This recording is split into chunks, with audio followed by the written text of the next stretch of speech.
And there we are, y'all. First off, let me say hi to the peoples. Hold on. Let me get this camera to get. Okay. All right. Okay. Y'all, forgive me. This is my face. She's giving. She's doing the best she can right here. Okay. Yvette, greetings. Lady Sarah, greetings. Of course, Sal E is up in the hizzy. Am I missing anybody? No, I guess that's it. Great. Y'all, thank you so much. You will. Okay. Let me. Greetings, Miss Sherry. Greetings, Miss Autumn. All right. Y'all. So I only had 2 clients today at the salon.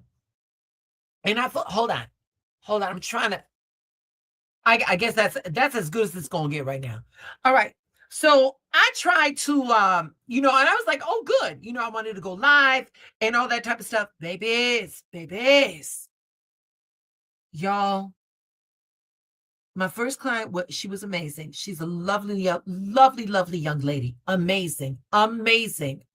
Mama had hair for 5 people. I was like, oh my God, unto today. And then right afterwards, I had booked a men's cut right there. And I'm gonna tell you something. I'm gonna say something, y'all. My guys are lovely. My guys are wonderful. Y'all, I would venture to say that my guys, they tell me shit that they would never tell. They would never tell their mothers. They would never tell their significant others. And so, he waited and stuff like that. But it was one of those days where I was just feeling behind the 8 ball all day today.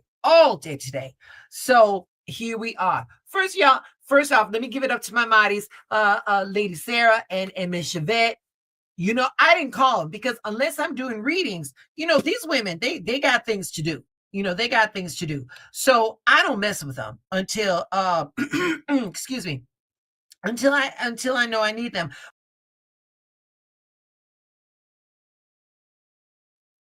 There we go. I'm sorry about that.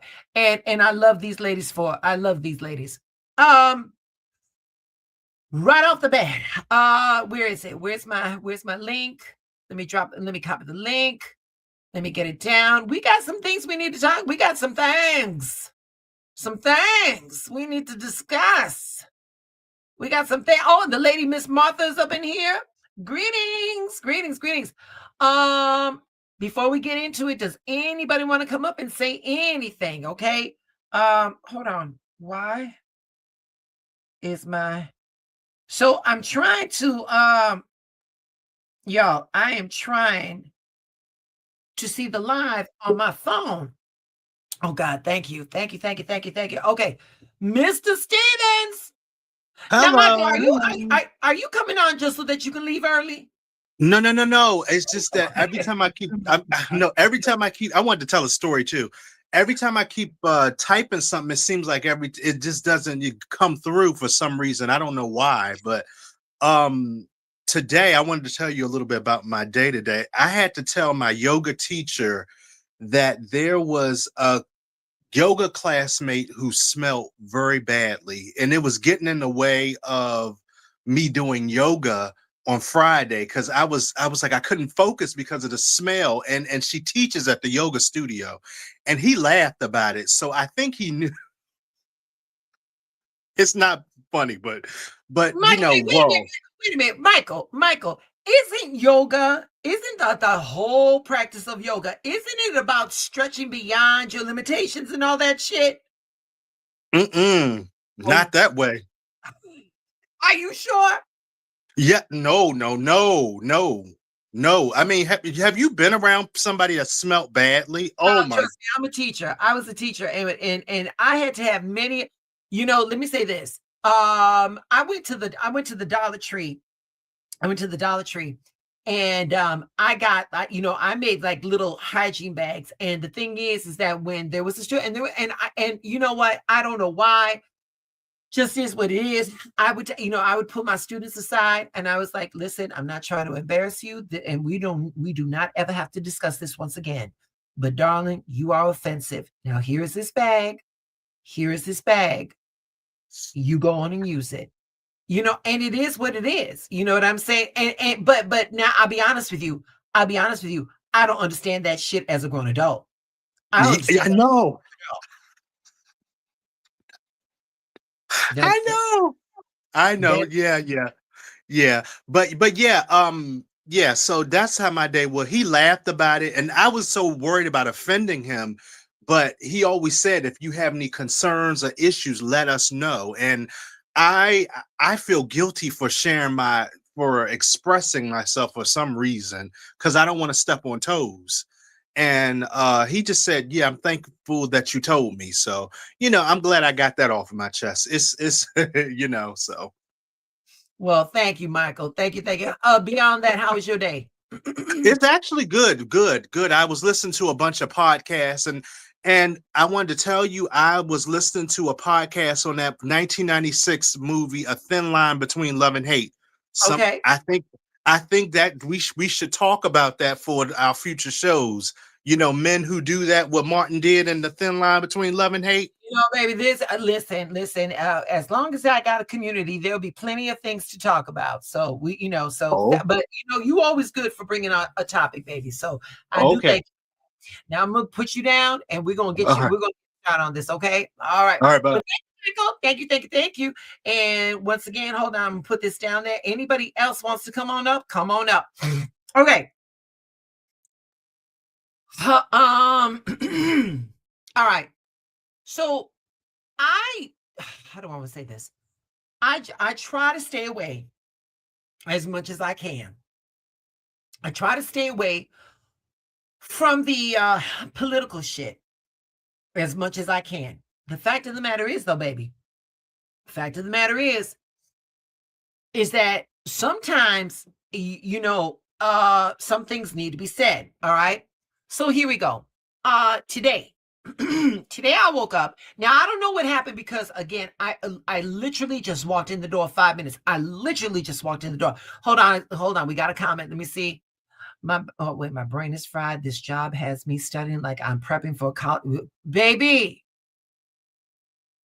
Lady Sarah, the reason why that job is prepping you like that is because you're getting ready for your next level. Girl, I told you that.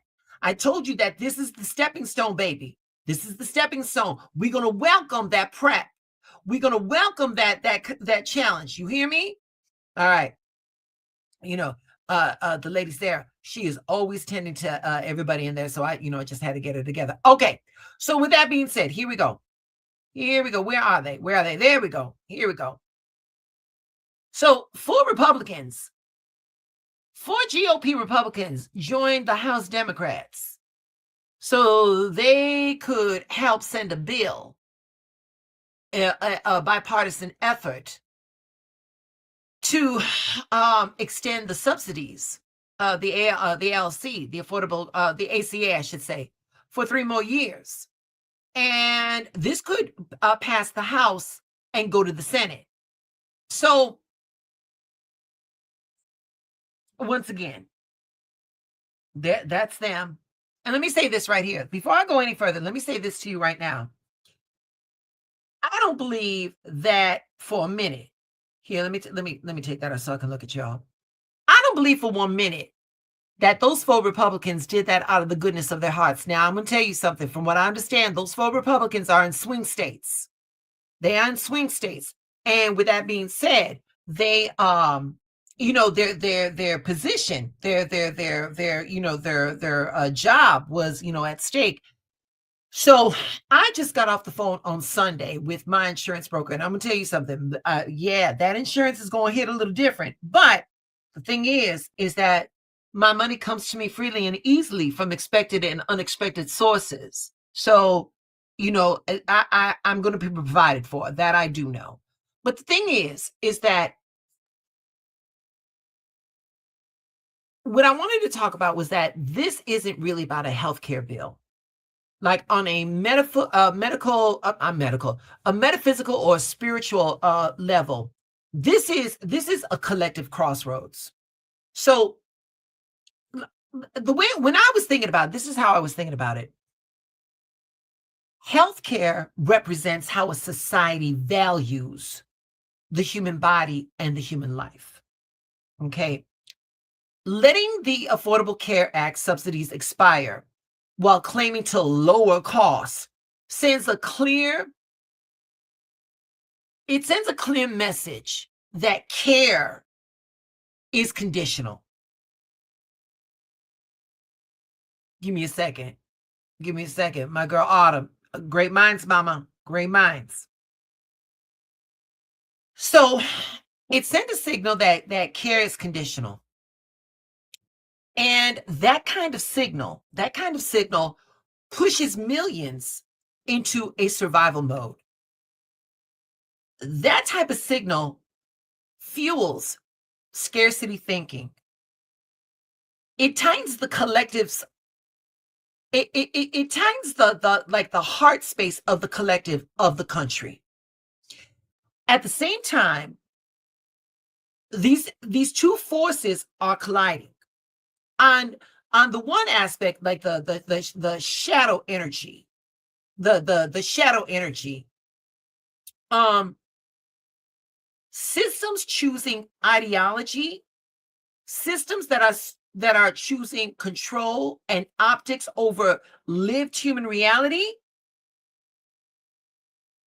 Another energy that's, the other energy is like this repair energy, this bipartisan push, to force the vote and extend the subsidies. Even if the outcome isn't guaranteed, the exposure matters. Spiritually, once something is dragged into the light, it can never hide behind this space of neutrality anymore. The moment is activating the collective's nervous system. Rising premiums, that doesn't just stress people's wallets. That erodes the trust. And that triggers a fight or flight signal, and it deepens the division. So a society that is destabilized, a society that has that is not able to gain access to care, destabilizes its own ability to heal physically, emotionally, and spiritually. So there's a real timeline split energy right here working. One path is, doubles down on the fragmentation and this you're on your own. The other leans towards like a mutual responsibility and long-term stability. Before I go any further, let me say this. I always go back to it. And the reason why I feel like I want to go back to this is because I know for a lot of us, we really worried about that. But the thing is that when I told you all that last year, November 15th, when Pluto entered Aquarius and is going to be there for the next 20 years, I told you that these old paradigms, these old foundations, they're going to crumble. And we're seeing this shit in real time. Now, again, the last time that Pluto was in Aquarius for that length of time, we had the Revolutionary War. And yes, it was ugly, but at the end, we got to be, there was a segment of people, there was a segment of society that was actually able to be recognized as full-fledged human beings. So it was a good thing, so that was a good thing. So with this shit right here, with what's going on right here, what I'm viewing is that, people should not have to be tethered to their jobs for healthcare. Nor should people who are entrepreneurs need to get their own healthcare, and it costs them more money. That should not happen. So what I'm thinking, y'all, what I'm seeing is, I think we're seeing the collapse of this system that places conditions on how we get care. And I believe that the door might be cracking open for universal health care, which we are the only nation on the planet that doesn't have that. We are the richest nation on the planet, but we don't have that. All right. So, like I was saying, the resistance to let these subsidies die shows like the collective isn't fully consenting to this harsher timeline. And a disagreement is happening at a spiritual level. So this isn't punishment, it's feedback. I want you to remember that, you guys. This is we're not being punished. This is feedback. And you just cannot cut care and expect balance.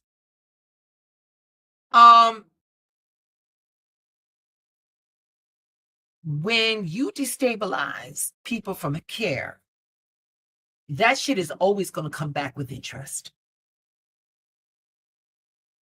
It's going to come through burnout. It's going to come through illness.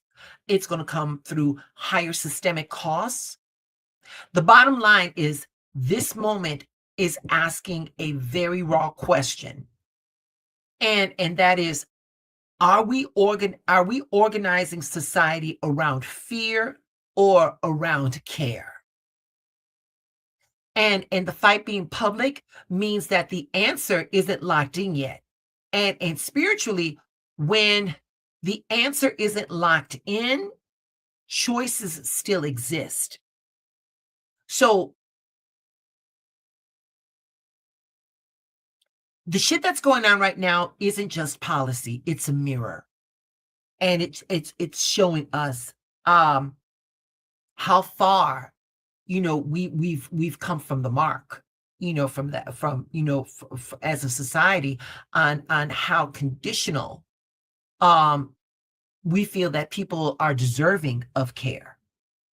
So I'm gonna drop the link in the chat. Drop the link in the chat. Come on through. Let me hear what anybody is saying. Let me see what anybody is saying, because we've got 3 more stories to get through, and I'm not going to hold you all long. I just wanted to come on here and see how the people's was doing. Let me see yeah.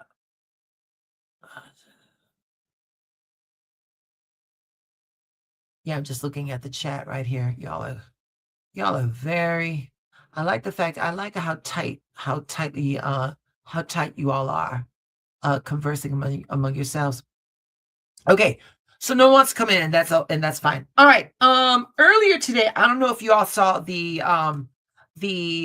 forecast that I put out. I don't know if you all saw the forecast I put out. These cards right here. These are the Osho Zen cards. Give me a second. Let me see. Do I have my box? Give me 1 second, y'all. Here we go. These are the Osho Zen. All right. Now, I've had these cards for a while, and I really liked using them. There was a documentary, and there was a documentary on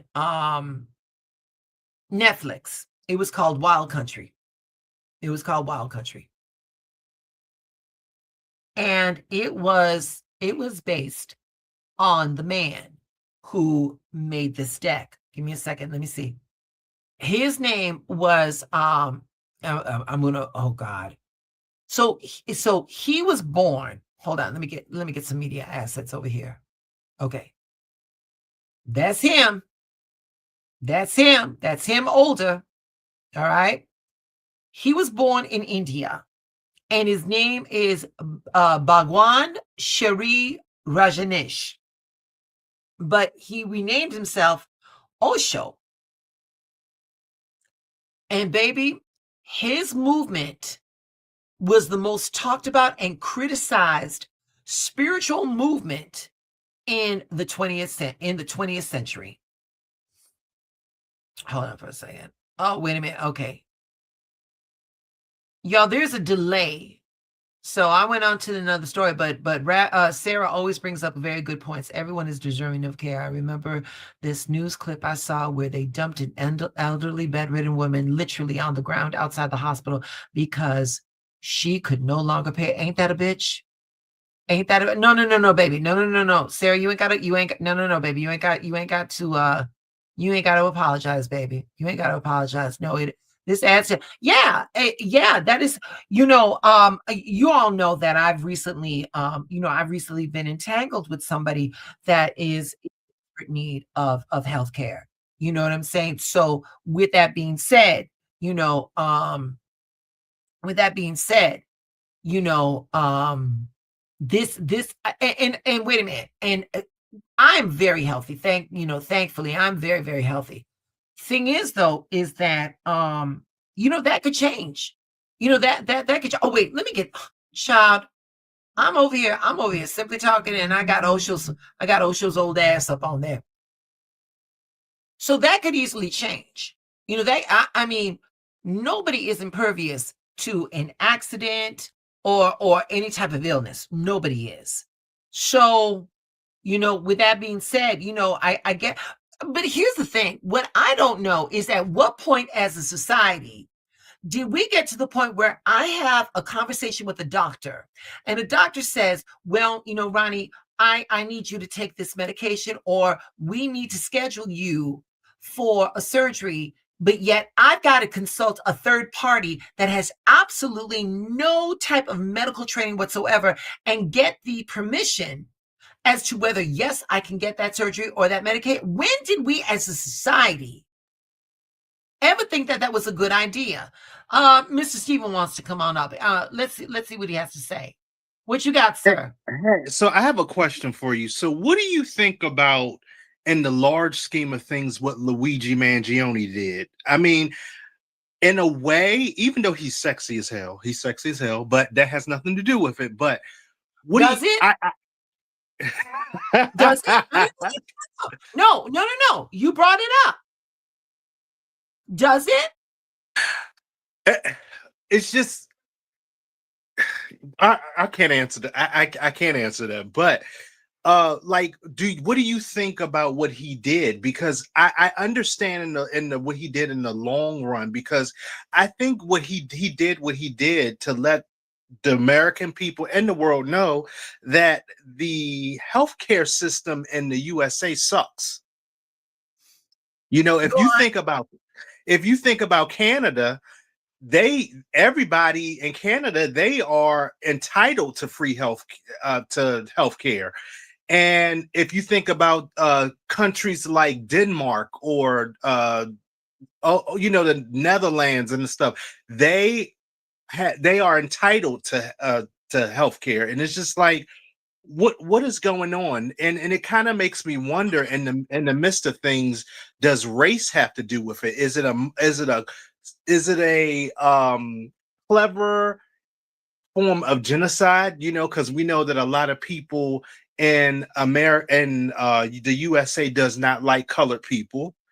And excuse me if I'm sounding crazy, and it's just this is just how my mind goes. You done? Yeah, I'm done. Yeah. Okay. Give me a second, because that's a lot to unpack. A lot to unpack there. So I want to I'm going to say this. I am not going to justify any act of violence. Yeah, Okay. yeah. But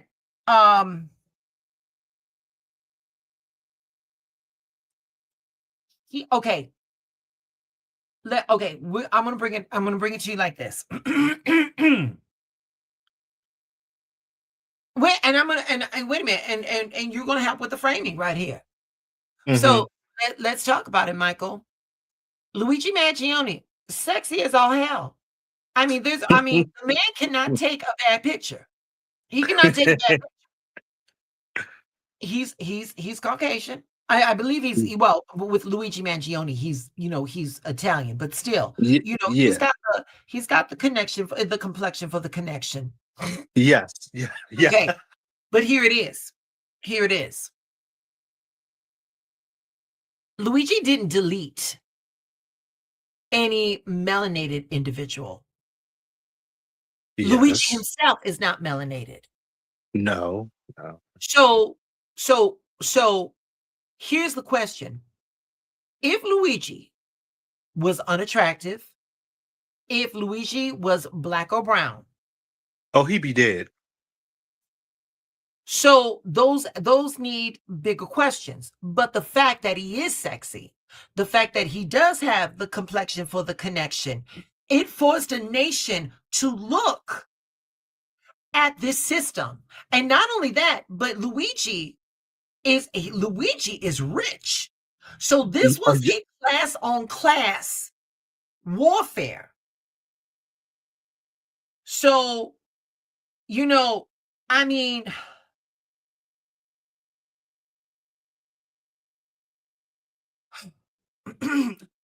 Luigi eliminated Scott Thompson, but yet, Mhm. but yet, Luigi is on trial. Okay, Scott Thompson with the strike of a keyboard. How many people did he delete? A lot. So then, with that being said, now this is where the shit gets dicey. Do two right, do two wrongs make a right. No. However, however, it does open up a conversation for a national debate. So we got Luigi over here, and now we got these 4 Republicans joining the Democrats to extend the ACA. So this is a big, so I mean, again, all of this shit is ugly. All of this shit is ugly, but I frame it in the frame of Pluto going into Aquarius, and the shit that is supposed to come down is coming down. Mm. So, I mean, I mean,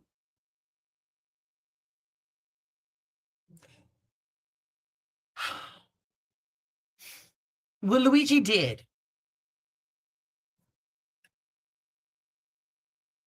like, again, every life is precious. All right, we know that. But Mhm. on a human side, there were more people that were happy about Scott Thompson passing away than the outrage for Luigi. So that is indicative of where we are at as a nation.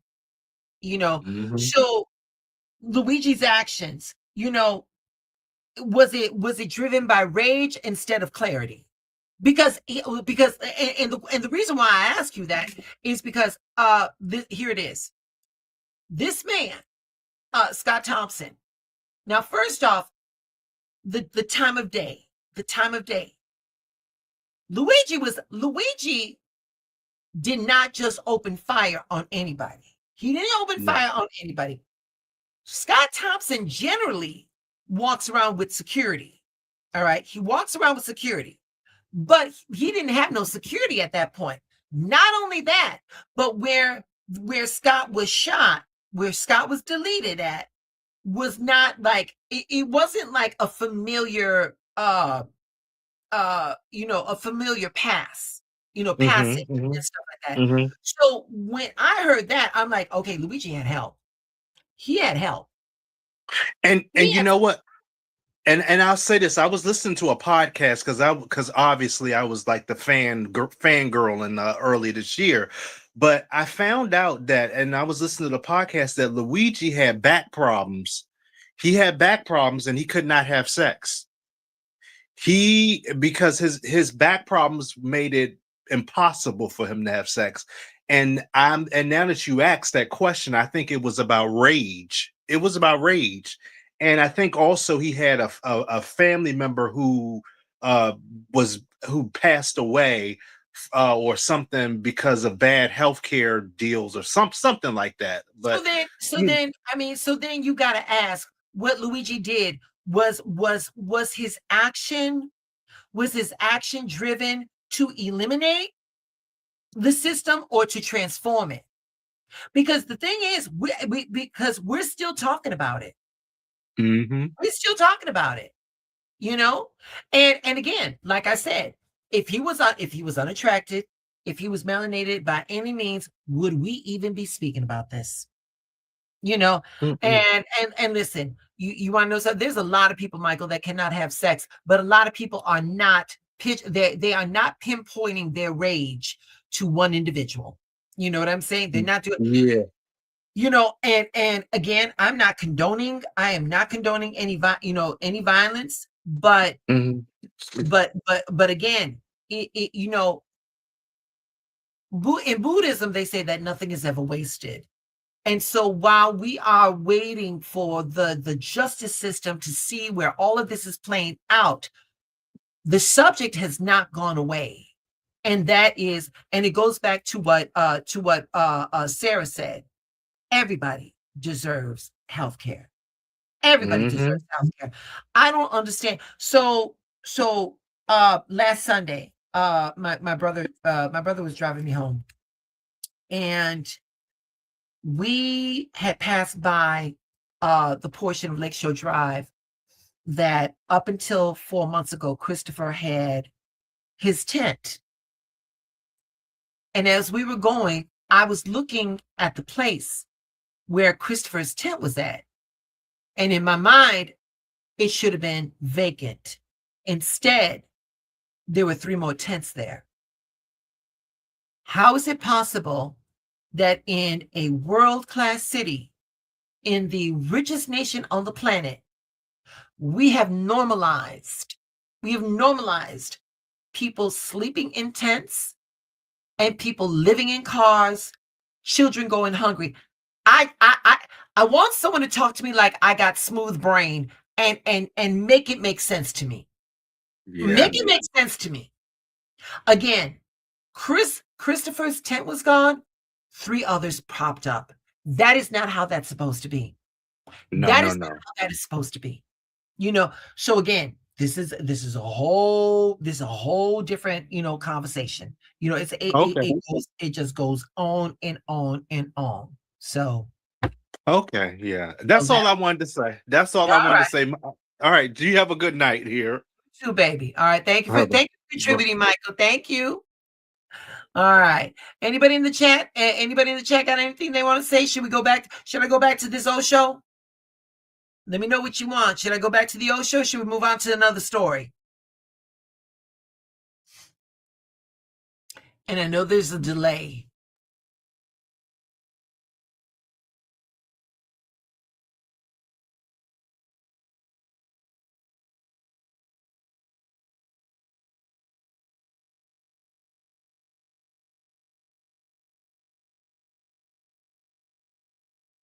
Sarah says, I always say that they should take all those empty buildings that they're trying to rent for business. Sarah, okay. So before we go any further, let me just say this. Um,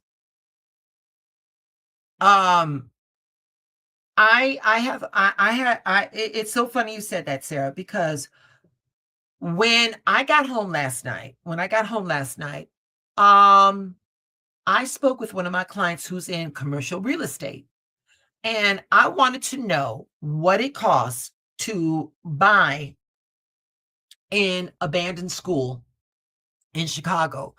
Rahm Emanuel, former mayor, he closed down a couple of schools.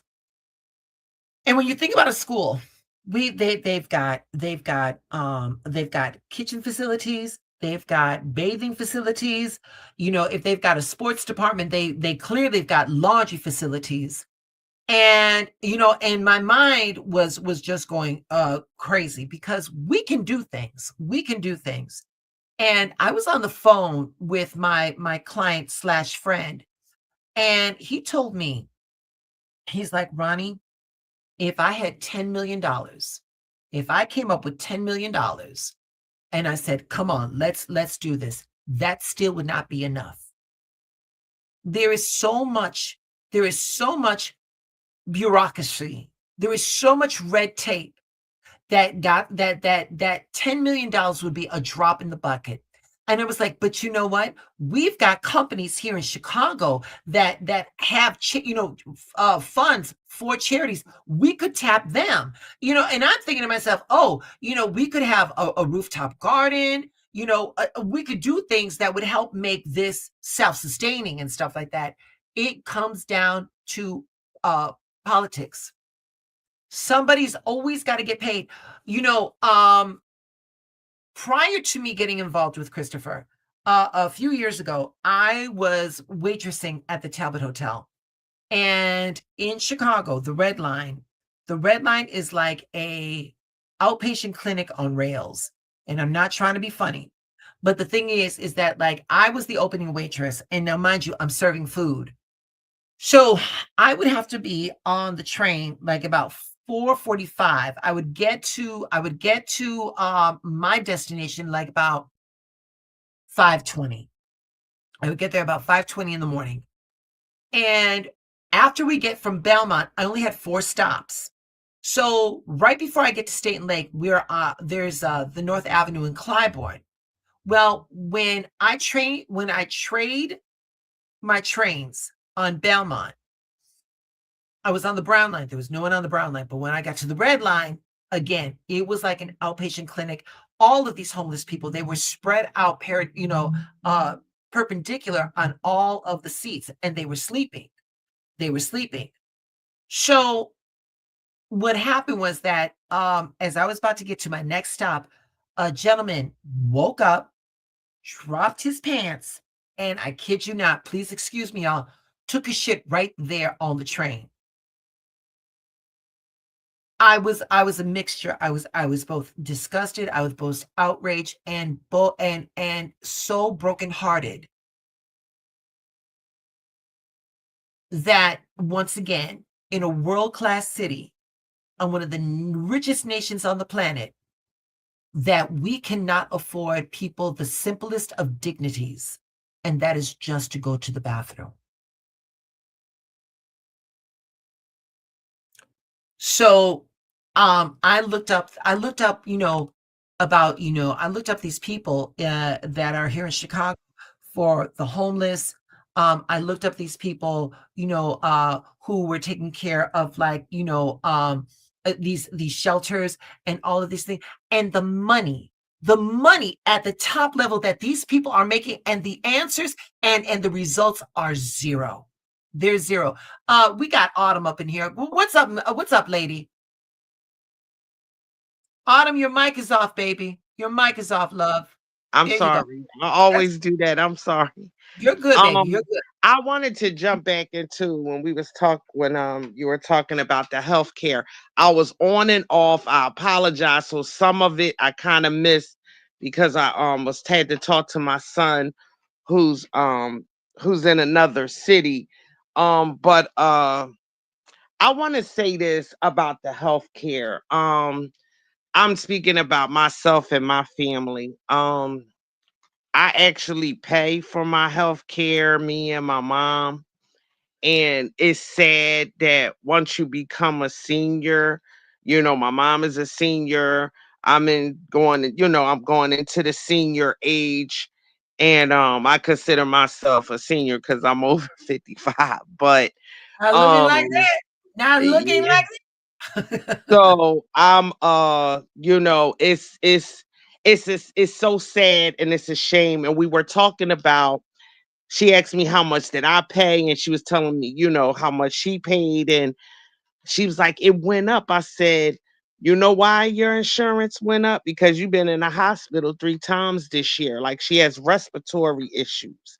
And I think that's so sad. And it's sad when I go to the doctor and they say, well, have you been taking your medicine? And I have to harvest my medicine. I can't take my medicine every day because my medicine costs so much. Like I'm on heart medication. I was on 3 heart medications and I'm down to one. because I can't take the generics. So I was on Entresto, Farxiga, and it was another one. And the Farxiga was like the best for me, but I couldn't afford it anymore. So like the Carvedilol, I probably would have been out of it, but I don't take it every day. And this is what those of us as seniors have to deal with, where your choice is, do I buy food or do I buy medication? And the prices going up. My mom is almost 80 years old and she's still working. And I mean, working full time. And we're trying to get her to retire. And I said, Mommy, you're losing more than you're gaining by still working. And she was like, Sherry, I can't stop working right now because I won't be able to live. And this is a nation where the seniors don't matter, the veterans don't matter, and they just don't give a damn. Those of us, they just want you to work till you fucking just die. That's the plan. Essentially, You you know, essentially, yeah, I mean, you won't be able. I have so many friends that have worked, that have should have retired, and once they retired, I have 3 friends I can name didn't even get a chance to collect on their retirement. They died because when they retired, they were so exhausted and their body just eventually gave the hell out. And that's so sad that this nation that we live in today, it's like, they just they don't want the best for us.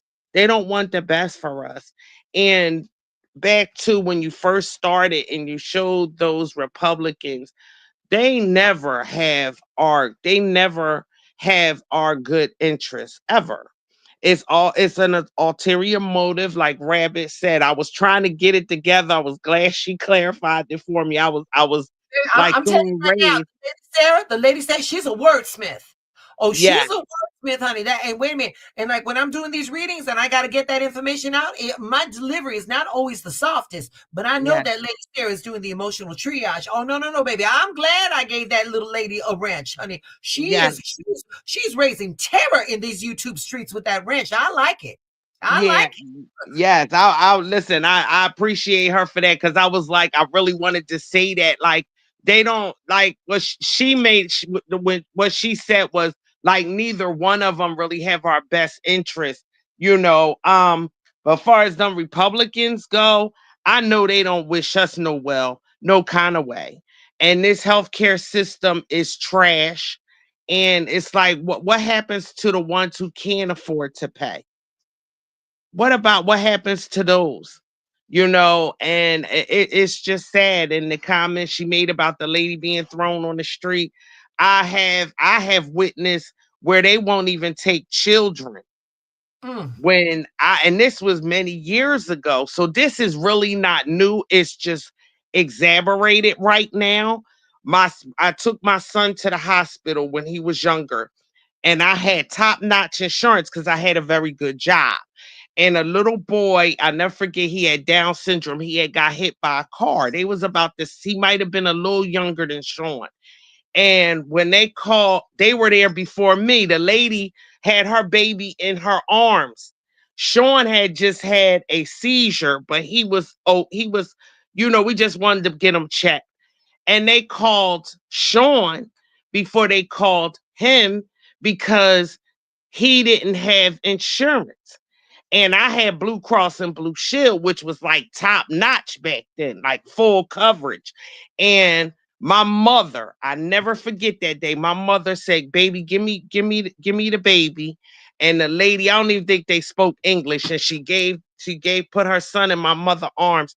She said, "He's going in the place of Sean." And they said, "No, man, we can't do that." She said, "Oh, you going to do that? He got Oh, mama hit was by a car. charged. You're going to take this baby."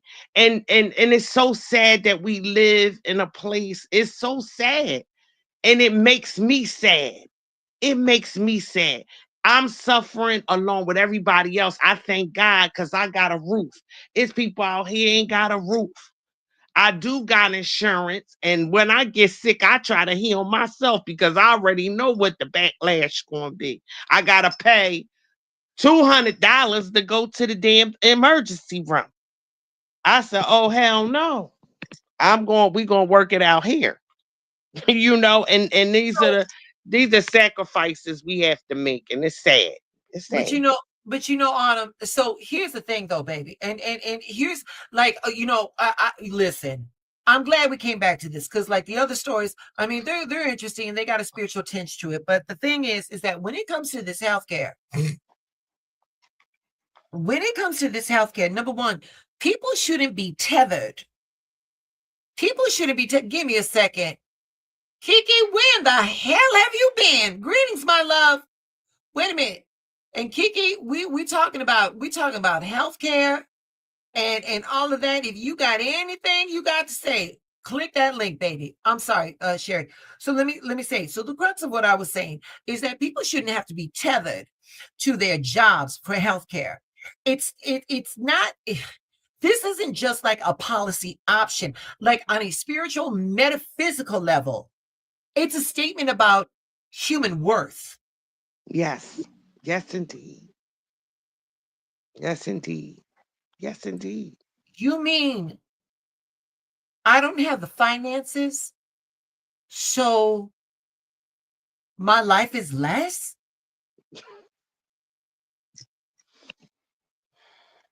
That's what we're doing in this nation. Yes, ma'am. That's what we're doing.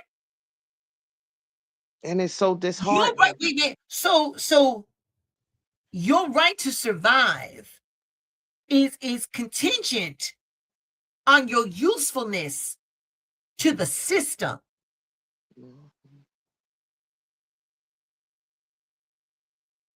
And I'm sitting here before you. I'm a living witness to tell you. Do I eat or do I get some medicine? And I ain't bought medicine in a while because most of the time my medicine is more than a little bit of food I could get to stretch. But those people that are much older than me that really depend on their medicine, what do they do? What do they do? Do I eat or do I buy me my do I purchase my medicine? And I think that's so sad. That is so heartbreaking.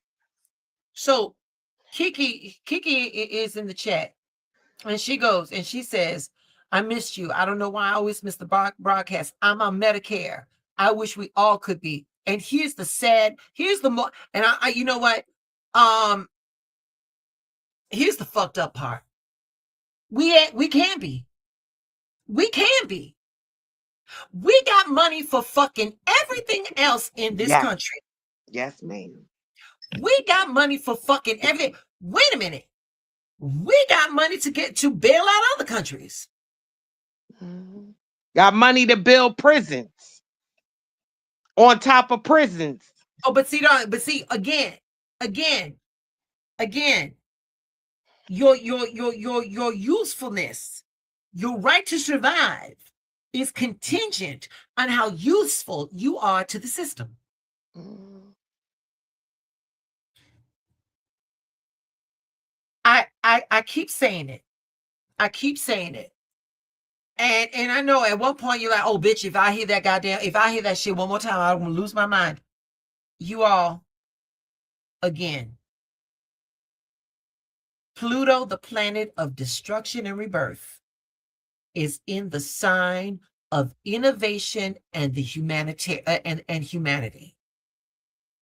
Think about that. Innovation and humanity. People worried about AI. I'm going to tell you something. Any technology that we have ever come across is only as perfect as the people that are using it. That's what I fear. AI. That's what I fear about AI, because it's only as good as the human beings that are controlling it. That's the only way. That's the only reason that it fucks with me. Because for as advanced as this intelligence is, you mean to tell me you're going to sit there and tell me that You cannot plug in a program or a question and say, hey, AI, Autumn has this heart disease. Can you develop a drug that would either repair or maybe more time release, so that so that until we find the technology that the medication will sustain her, and it will be a little bit less it'll be more cost prohibitive for her. You gonna sit there and tell me we can't do that? Baby, they don't want that. They don't want that, because a patient cured is a customer loss. Yes, ma'am. Yes, ma'am. Oh, Yes, wait a minute. ma'am. Oh yeah, Kiki said is also Kiki, you better get that link. You better hit that link and get up on here. You better hit that link and get up on if you're gonna pontificate like that from the sideline. But no, it is. It is. Um, if you a woman here, let me say this. A woman she feels a lump in her breast. She has two doctors that she can go to. She'll go to a woman doctor, she'll go to a male doctor. A male doctor will never take into account the entire breast. We got to cut it off. A female doctor, because female to female, she knows this is a part of our physiology, this is a Yes. part of our sight, this is a part of our spirituality. She will go out of her way to preserve as much breast tissue as she possibly can for the sake of a woman. So what Kiki is saying, she ain't lying. She ain't lying. And wait a minute, how many times have we ever heard that Black women have a higher tolerance for pain, so they don't need as much pain medication as, say, non-male? You ever heard about that one? I Yes. did. I did. So wait a minute. Oh, wait a minute. And see here, Sarah, you gonna piss me off with this one because it's true. Sarah says, even if we're all viewed as nothing more than employees, again, better you treat your employees, the harder they'll work, and you'll be.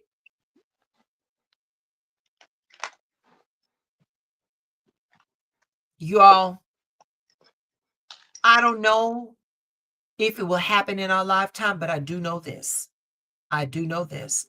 I do know that the conversation has been brought onto the table, and we're not putting this genie back in the bottle. Mm-mm. We're not putting this genie back in the bottle. No.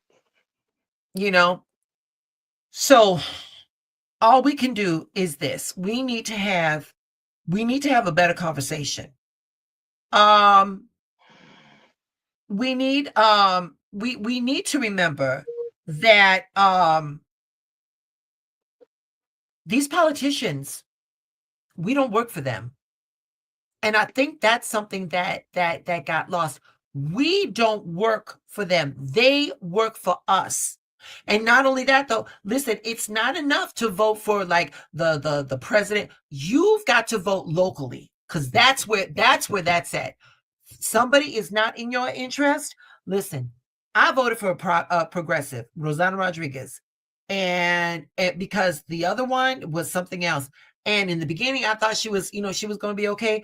I keep track on what this lady is doing, and baby, the moment I can, and I told her to her face, I said, "Girl, the moment we find another candidate, I'm voting for them, because you got real comfortable in that politician money. You were a teacher, but now that you're an older woman, that $150,000 a year, which is now considered, alderman is considered a part-time job. You got real comfortable with that.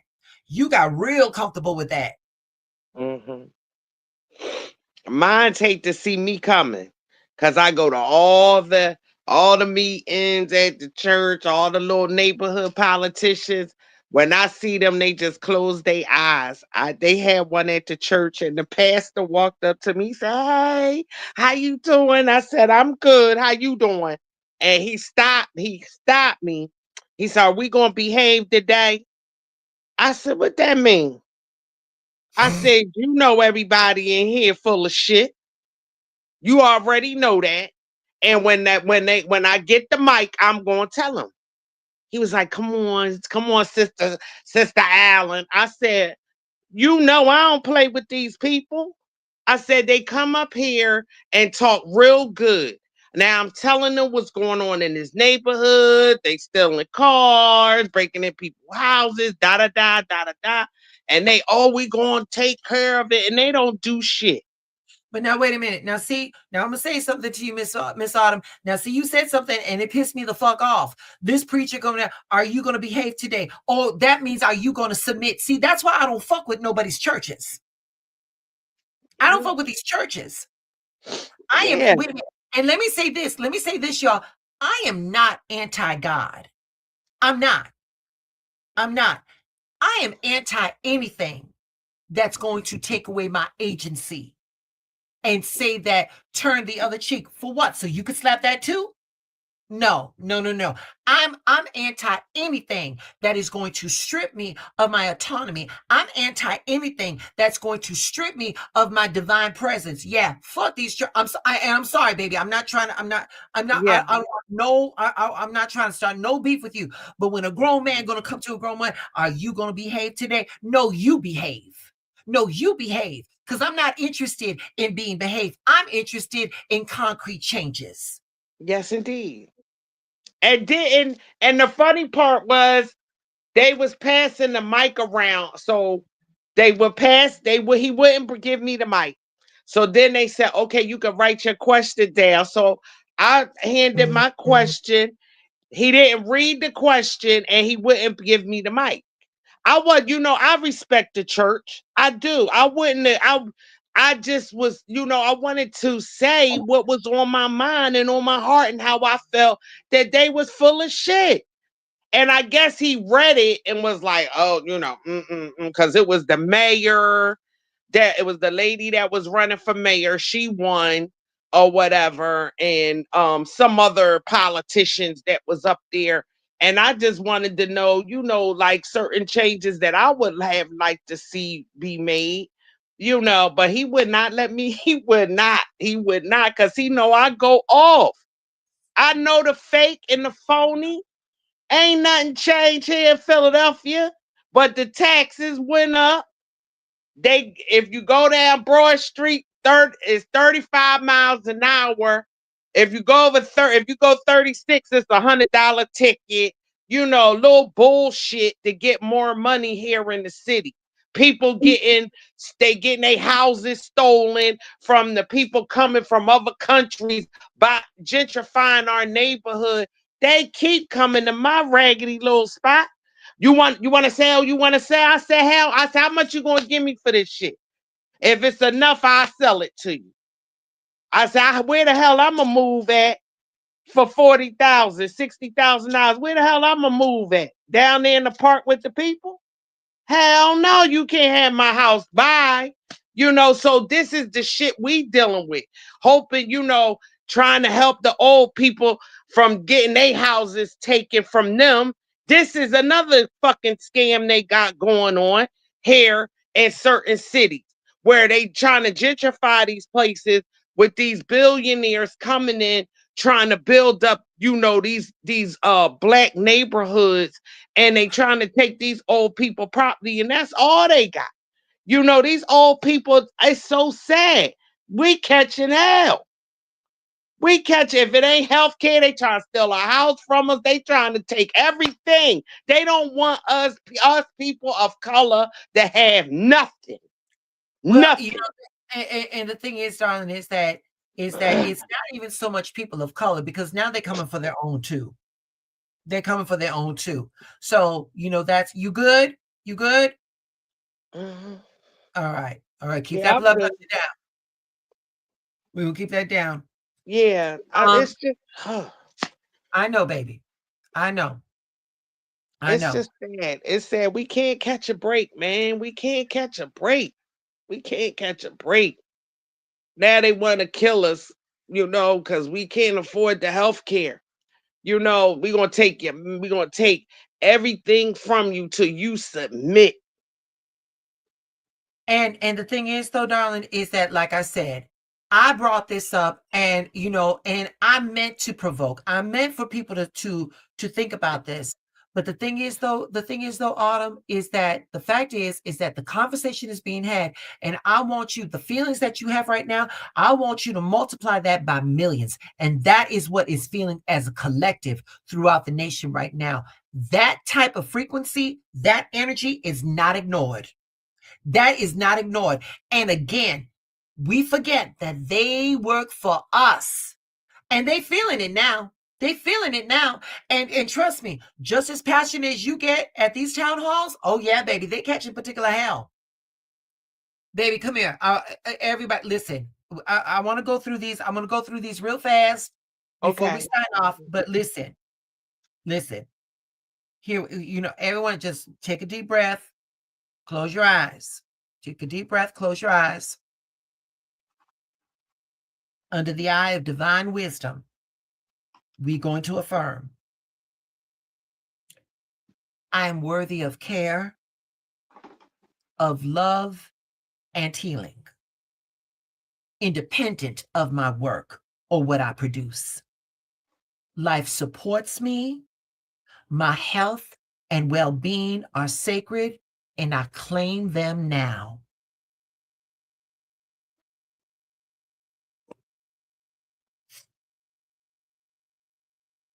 So it is, and so it is, and so it is. All right. You good? You good, baby? I'm good. I'm good. All right, I'm baby. good. Thank you for always coming through. Thank you for always sharing your truth, baby. It's always sacred here. I love Yeah, you, and I I'm love gonna you drop too. you down, baby. I'm gonna Yes, drop you ma'am. down. All right, baby. Bye. All right. All right, y'all. Listen, real fast. December 14th just passed. That was 3 days ago. We had two passings. We had two passings. We had Mr. George Carlton. Come on. There we go. There we go. He passed on December 14th. And he was a R&B soul funk singer, and he was best known for his latest one was She's a Bad Mama Jamma. All right. But he also, now here he is in later years. There he is, still looking good. He also had this song called Everlasting Love. Okay. So he left this mortal coil. He left this mortal coil through a series of strokes. Now, so what? I was a child when this song came out. And I remember when you heard that downbeat, and she's a bad mama jamma. Let me say this: that it hit deeper than just a groove. It lifted everybody's spirit. It was a spark for the collective energy and stuff, and it put people on the same vibe. So, like spiritually, again, it raised our frequency. There was joy, there was confidence, there was presence. On a spiritual, metaphysical level, it cleared any type of stagnant energy. When you heard those bass, oh baby, you knew it was time to get down. Um, it amplified like empowerment. It gave a voice to anybody that embraced the divine feminine. And so it just Lord, it just felt good. So again, on a spiritual frequency, we're talking joy, we're talking confidence, we talking presence. Again, it was releasing tension and all of that, and it had a ripple effect. People shared it, people remembered it, and the energy spread. And although that song came out way way big, you could hear it and you still felt that same good mood and stuff. So I did not want his passing to go by. There he is. That's when Bad Mama Jamma came out, and this was him in later years prior to his passing. So with that being said, we want to give honor and recognition to Mr. to Mr. Carl Carlton for his contribution in making us feel good. Now, how many of us remember the soaps, the stories? December 14th, 8-time daytime Emmy winner, Mr. Anthony Geary. Luke Spencer. He passed on. Now, this is what he looked like when I was coming through. Now, let me say something. Any Caucasian man that would have a Jerry curl was something to remember. I remembered him strictly for the Jerry curl. Mm-hmm. You looked at Luke Spencer and you knew he had a bottle or two of moisturizer somewhere close at hand. Okay. The thing is, though, he passed away. He passed away on the 14th. He was 78 years old, and they said that he passed away from surgeries that he had 3 days earlier. Baby, Luke Spencer went in to go get a facelift, and he passed away from those complications. But wait a minute, baby. This is all I can say. You 78 years old, you think you could still do it? Baby, go get your face lifted, okay? No one should have passed away from that, but it is what it is. Thing is, though, is that he will always be remembered. I mean, shit, that was it. Luke and Laura. And the reason I wanted to talk about this, hold on. Oh, Lord. Oh, yeah. Hold on, babies. I maximized my screen. I couldn't get it back. Okay. We got introduced to Luke Spencer. Yes, baby. Oh, wait a minute. No, girl, don't be fooled. Don't be fooled. Oh, he did. Oh, he most certainly did, Kiki. We got introduced to Luke Spencer through a very controversial storyline that came through, and I believe it was in 1978. And you all, when I tell you this story, I'm going to say this to you. Luke Spencer could have only come through that timeline back then. He could have never came through right now. The storyline was that he was drunk, and the woman next to him, that's Jeannie Francis, that's Laura. This was in General Hospital. It was a very controversial grape storyline, and it forced daytime TV audiences to sit with something. Hold on for a second. Good night, Martha. Thank you, love. It forced something. It forced TV audiences to sit with something very uncomfortable, and it was the shadow side. It was the shadow side of masculinity, of power, and harm, especially in a time when those conversations were not happening openly. We did not have Me Too at this point. And what followed wasn't a clear or ethical rewrite, but it was a collective negotiation with trauma. That's the only way I can make it sound. On a mass level, viewers were watching, and as a collective, we were like, how does a society deal with this kind of harm? Can someone who caused a devastation such as that ever be redeemed? And then it made us look at like, what does forgiveness look like when it's messy and incomplete? The writers of General Hospital, baby, they really went out on a limb there, because we went from somebody that raped Laura to Laura marrying her rapist. Okay. And the fact that millions stayed tuned in and watch, it says something very important. The audience wasn't just watching a romance. They were processing unresolved cultural trauma in real time. Like I said, Luke could not have survived. He could not have been here in this day. Luke wasn't a romantic lead. he was the anti-hero before that was trendy. And like Luke's arc was like of mythical proportions. The fallen man, the long road of consequences, the struggle towards like a moral awakening, never really pure, but not the same at the same time. And it resonated because like the collective psyche was shifting away from like perfect people, perfect heroes, towards the more flawed, complicated humans, like what Luke represented. The idea that transformation wasn't clean. It's earned, through suffering, through losses and accountability, even if it was imperfectly portrayed. So now let me say this. Let me bring that picture back. In 1981, this wedding with Luke and Laura, babies, that just wasn't TV. That was a mass cultural ceremony.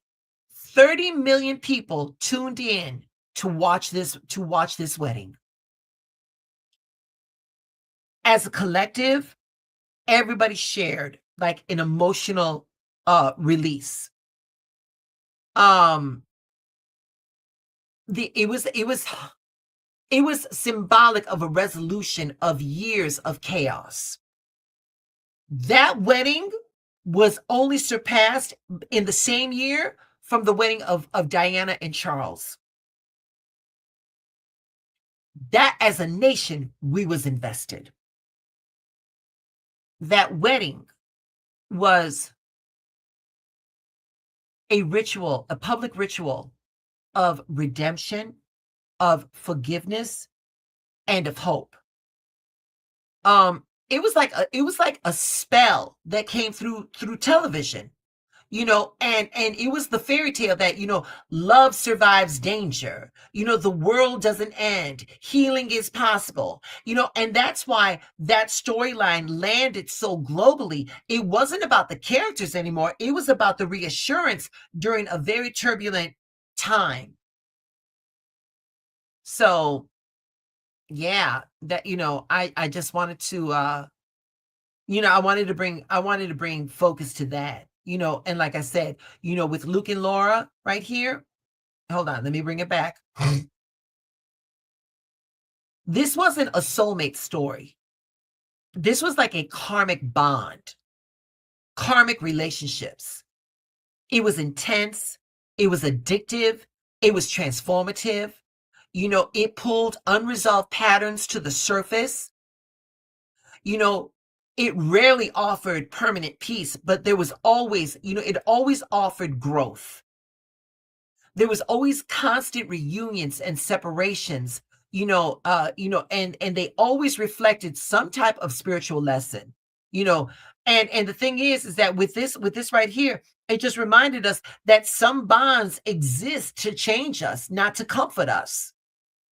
So in the storyline, they kept circling each other because the lesson wasn't fully integrated, not because it was meant to last forever in harmony, and that's why when Mr. Gary passed away, that's why I wanted to bring this. I wanted to bring this up because the story still echoes. Luke and Laura, that storyline endures because they sit at the intersection of shadow and redemption, of love and consequences, of desire and moral reckoning.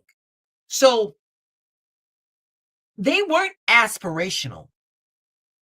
They were they were they were needed. They were needed.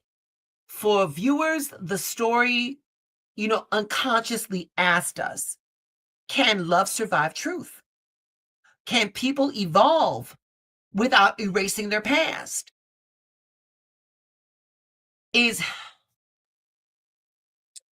is redemption something you earn or something you keep working for? That's why decades later, this storyline still sparks a debate. It wasn't comfortable. It was it was archetypal.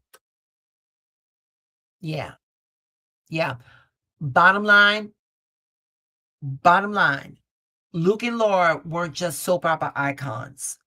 They were a collective dream wrestling with trauma, wrestling with forgiveness, wrestling with power, wrestling with love as both salvation and a burden.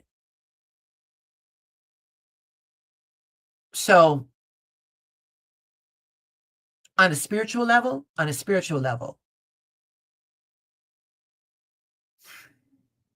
speaking their story reminds us that love doesn't erase darkness, it exposes it. And growth doesn't come from perfection, it comes from confrontation. Yeah.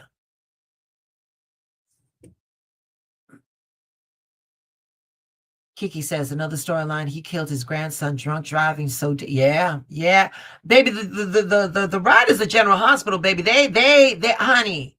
They didn't give us a break. They did not give us a break. They did not give us a break. You know. Hold on, Miss Autumn says yes. Okay, there was an agreement for something. Okay. That said, please avoiding Mary.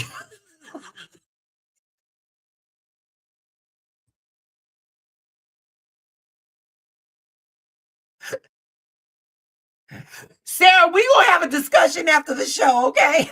Okay. Oh my word. Oh wait, who is this? Wait, this is wait. Kiki. Oh wow, you are so cool. I love you. Oh, thank you, Kiki. Yeah, baby. You know, if I'm gonna come on here and now we had an hour and 17 minutes, baby. You know, I only go an hour and stuff like that. Listen, my two Marties, they already left. You know, we got Sarah over here. So yeah, if I'm gonna come up on here, I want to give you all something to think about, you know. Hold on. In my other Marty, I just felt the need to say, well, honey, it needed to be said. All right, y'all. Y'all, listen. Thank you so much. Thank you so much for joining for this evening. Y'all, do me a favor, if you please. Could you please share this show on your social media? Oh, wait a minute. Yvette. Yvette, I'm still here. Okay. Because we're not going to talk about what she did on Saturday. I won't, because I'm her friend. So, okay. But she looked good. I'm going to say that. Wait a minute. She just listening. Because, honey, Miss Yvette got her skincare on. Okay. So, anyway, listen, if you could please do me a favor. Could you please share this shit with your socials? Just share it. Just share it. Let's you know, I woke up and I think we are at 1,265 subscribers, you know, and when we go live, I would just like for a larger audience, if we can, if you guys can. All right. So with all that being said, Kiki Law, you were missed.